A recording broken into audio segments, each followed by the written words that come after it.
Guys, welcome back to yet another episode of the PS2 Collector, episode 28.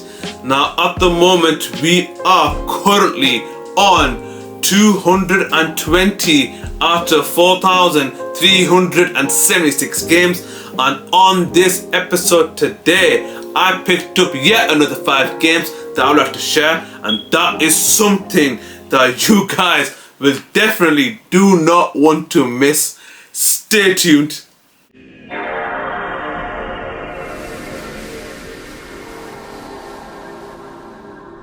Alright guys, so let's start off with game number 221, and it's a sports title, and that is Perfect Ace Pro Tennis Tournament.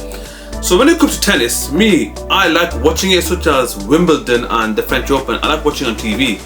But when it comes to video games, the only ones that I did enjoy playing were Virtua Tennis and Wii U Sport Tennis with the motion controls. Those were some fun games, but this game is the opposite. This game is mainly based on simulation, and it offers a more realistic terms of tennis, dare I say. But yeah, it's not everyone's cup of tea. For me personally, I don't enjoy playing besides arcade and the Wii U, I don't like playing simulated tennis. For me, it's not fun at all whatsoever. But I know there's some tennis enthusiasts out there that might enjoy this game. So if you are one of them, give this game a go for only £1. Guys, if you're a tennis enthusiast, go for it. And that, my friends, is game number 221, Pro Ace Tennis Tournament. £1 bargain. On to the next game, game number 222, and I did not know that Crazy Frog had a racing game, and that is Crazy Frog Racer. And if you were raised in the mid 2000s or early 2000s, Crazy Frog was booming. He was everywhere. His music, even though it was cheesy and terrible, which I can't play for copyright reasons, it was thriving at the time. And apparently it got its own racing game, which I never heard of personally. But I gave it a quick play, and I gotta consider the facts. As a novelty, it's a fun game of sorts. It's quite as a guilty pleasure, if I had to word it correctly. But as a racer, it's one of the worst racing games I've ever seen. Despite the uniqueness that it has a 4-player split screen, which I've got to get credit for, because 4-player split screen for the time was unheard of. But as a racer, it does not fit. It just does not fit, and it doesn't suit the game. I would have considered Crazy Frog to be more of a platform game, but as a racing game, nah, not for me. Absolutely not for me. But if you do enjoy cheesy games, or if you're a fan of Crazy Frog, this is the game for you. £2, go for it. But as a racer, you won't enjoy it. But as a quick fun and a bit of a cheesy game, you might just like it as a guilty pleasure. Game number 222, Crazy Frog Racer. Alright guys, on to the next game. Game number 223 is another game, a blast from the past, and that is Bionicle Heroes. When I was a kid, about 10-15 years old, I used to collect these figurines.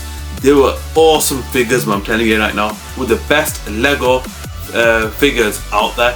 I'm surprised they don't bring it back as retrospective. But let's talk about the game. This game doesn't feel like a Lego game. It's just too boring and simplistic. I do commend though, it does give you an option to either pick the hero Toa or the villain Piraka. So it gives you two different concepts. You either play the hero or go to the dark side and play as the villain, which I do find quite intriguing and interesting. But besides that, if you look at what the game offers, is boring, repetitive, and very simplistic gameplay. It offers no challenge whatsoever. And with Bionicle, there's a story to be told.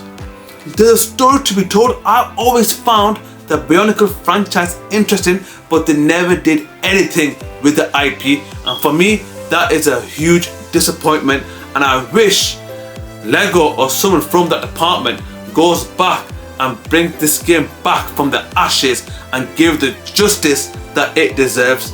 But it ain't gonna happen, unfortunately. Hope I'm wrong, but it ain't gonna happen because Bionicle has been dead for nearly 15-16 years.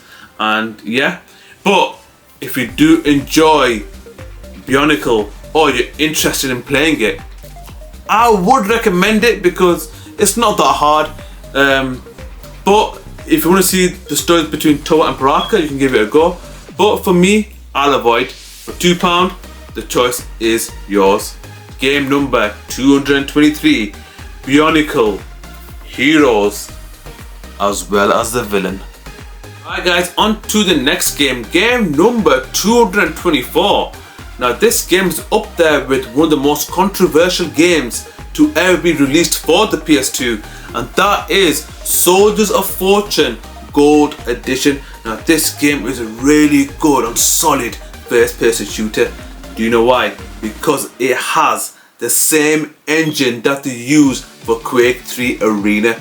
So as you know, Quake 3 Arena for me is up there as one of the greatest first person shooters ever released, especially the one on the Dreamcast. Back to this game. This game has the same engine, but the violence and gore, that's what this game is infamous for. That is turned up a notch and then some. This game was banned in certain countries. As far as I'm aware of, it is banned in Canada and Germany. But unfortunately, this game has been forgotten, and I think it might be due to its controversial past. But this is what this channel is about, giving games that were forgotten a chance to be seen again. And guys, if you do enjoy first person shooters and one with a solid story, because this game has a very interesting story, because your job is to prevent weapons of mass destruction falling into the wrong hands, and that takes you all over the world. And that's me giving you a brief description and giving you no spoilers whatsoever.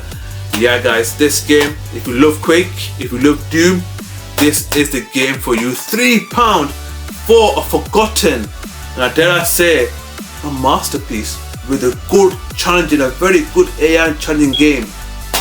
Go for it, a bargain for £3. Game number 224, Soldiers of Fortune Gold Edition. Guys, on to the final game of this video, game number 225, and that is Activision's Spider-Man. Now this game is a bit of a mixed bag, but I'm gonna start off with the positives, and those were that this game had amazing graphics. The detail of New York for the time, phenomenal. I'm thinking, wow, you can tell that they spent time and effort to make this game feel as authentic to the movie as they can. So authentic in fact that they used Tobey Maguire to voice act Spider-Man in this game. But now the negatives, the camera, suspect. Sometimes the game does slow down a bit, and you know, it's not as fast paced as a game that Spider-Man games should be. But for its time, people, this game was considered to be the greatest Spider-Man game of all time. But 15 years later, Insomniac defined the superhero game genre forever. They released 3 legendary Spider-Man games, and they gave justice to the IP, and those were Spider-Man for the PS4, era-defining game. What a game this is. Spider-Man Miles Morales, another masterpiece. Only downfall is the game was really short, and for me this game should have offered more, and I'm waiting for a DLC to this day. And a modern day masterpiece, Spider-Man 2 with Venom and Kraven. What else do I need to say? Ridiculously great games. But let's go back in time a bit. Back to this game for me at the time was a great Spider-Man game, but has been surpassed since. But if you want to know what a previous great Spider-Man game looked like, this is it. For only £5. For me, my personal opinion, you got to give it a go. It's a really solid game, and it does, for me, does give justice to Spider-Man. Game number 225, Activision's Spider-Man. And guys, unfortunately, that's the final game of this video.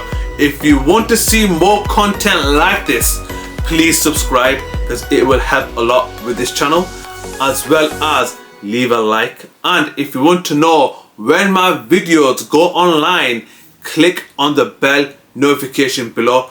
Anyways guys, until next time, and as I always say, don't forget to subscribe. Have a good day guys.